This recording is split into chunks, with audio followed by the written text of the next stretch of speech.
അസ്സലാമു അലൈക്കും വറഹ്മത്തുള്ളാഹി. പ്രിയപ്പെട്ടവരെ, ബഹ്റൈനിൽ ഞാനിവിടെ പള്ളികളിൽ കണ്ട ഒരു നല്ല കാഴ്ചയാണ് ഈ കാണുന്ന രൂപത്തിലുള്ള ചാരിയിരിക്കുന്നൊരു സംവിധാനം. ഇതെന്ന് വെച്ചാൽ ഇവിടെ സ്ഥിരമായിട്ട് നിസ്കരിക്കാൻ വരുന്ന ആളുകൾക്ക് അവർക്കിങ്ങനെ നിസ്കാരം കഴിയുമ്പോൾ ചാരിയിരുന്ന് ഇങ്ങനെ പരിശുദ്ധ ഖുർആൻ ഒരുപാട് പാരായണം ചെയ്യാം. നിങ്ങൾക്ക് അവിടെ ഒരു അറബീനെ കാണാം, അദ്ദേഹം ഓതുന്നത്. ഇങ്ങനെ ഒരുപാട് ആളുകൾ ഇവിടെ ഇരുന്ന് ഇങ്ങനെ പരിശുദ്ധ ഖുർആൻ പാരായണം ചെയ്യും. ഇത് വലിയ അത്യാവശ്യം ഒരു 500 പേർക്ക് നിസ്കരിക്കാൻ പറ്റുന്ന ഒരു പള്ളിയാണ്. പിന്നെ മറ്റൊരു കാഴ്ചയാണ് ഈ പള്ളിയുടെ ഇതിൻ്റെ സൈഡിൽ ഇങ്ങനൊരു വരയിട്ടുണ്ടാവും. ഈ സഫിൽ ആരും എന്ത് ചെയ്യലില്ല, ഈ വരയിട്ട ഭാഗത്ത് ആരും നിൽക്കലില്ല. ഇങ്ങനെ രണ്ട് ഭാഗത്തുണ്ട്. നിസ്കാരം കഴിയുന്നവർക്ക് പെട്ടെന്ന് എന്ത് ചെയ്യാം, നിസ്കാരം കഴിഞ്ഞ് ഒരു ഭാഗത്തിലൂടെ കടന്നു പോകാം.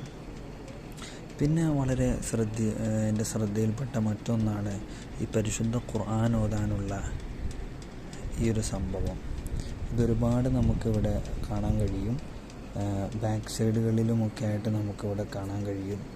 ഇതിലിങ്ങനെ ആളുകളിരുന്ന് പരിശുദ്ധ ഖുർആൻ ഒരുപാട് വായിക്കുകയും പരിശുദ്ധ ഖുർആൻ ഒരുപാട് ഓതുന്ന ഖിറാഅത്ത് ചെയ്യുന്ന ഒരു നല്ലൊരു സാഹചര്യം നമ്മുടെയൊക്കെ നാട്ടിൽ മാതൃകയാക്കേണ്ടതാണ് എന്ന് എനിക്ക് തോന്നി. അസ്സലാമു അലൈക്കും വറഹ്മത്തുള്ളാഹി.